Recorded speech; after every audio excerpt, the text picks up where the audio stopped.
13च्या दरम्यान तुमच्या कर्नाटक तेलंगणामध्ये पाऊस पडणार आहे, म्हणून 2-3 दिवस तंबाखू काढण्याची काढू नका. त्याच्यानंतर कर्नाटक तेलंगणाचे तुरीवाल्यांचे फोन आले शेतकऱ्याचे, तुम्ही आता जर काढायचे असेल तर 9-10 आज आणि उद्याचे दिवस तुम्ही काढू शकता. 12-13च्या दरम्यान मात्र तुमच्या तिकडे देखील पाऊस येणार आहे, म्हणून हा अंदाज लक्षात येतो. त्याच्यानंतर नाशिक जिल्हा, त्याच्यानंतर सोलापूर जिल्ह्यातल्या त्याच्यानं अहिल्यानगर जिल्ह्यातल्या कांदा शेतकऱ्यांचे फोन आले की आमची कांदा काढणी चालू आहे, तर काय करायचं. तर त्यांना मी म्हणतो की आज आणि उद्याचे दिवस काढा.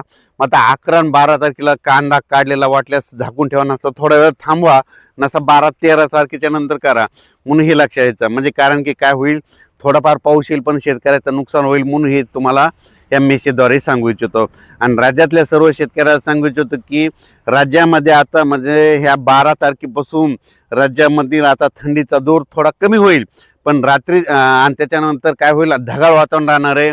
म्हणून वेलवर्गीयासाठी आनंदाची बातमी, ऊस जे लागवड करणाऱ्यासाठी आनंदाची बातमी.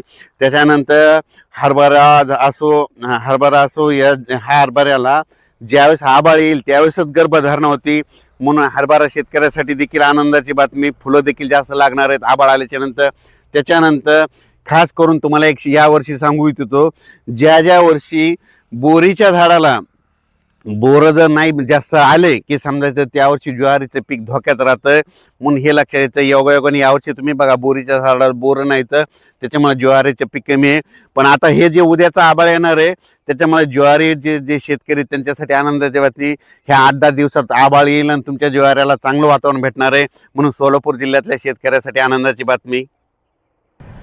राज्यात सांगायचं झालं तर पाऊस हे सर्वदूर नाही पडणार, फक्त आभाळ मात्र सगळं राज्यभर राहणार आहे. 11 तारखेलाच रात्रीच्या आभाळ दिसून येईल, सगळीकडे पाऊस काही पडणार नाही, त्याच्यामुळे काही चिंता करायची गरज नाही. जिल्ह्यामध्ये समजा 500 गाव असले तर 10-20 गावामध्ये फक्त पाऊस पडेल, म्हणून हा अंदाज सर्व शेतकऱ्यांनी लक्षात घ्यायचा. सर्वदूर काही पाऊस पडणार नाही, त्याच्यामुळे काही चिंता करायची गरज नाही. अचानक वातावरणात बदल झाला तर उद्या एक मेसेज दिला जाईल. धन्यवाद.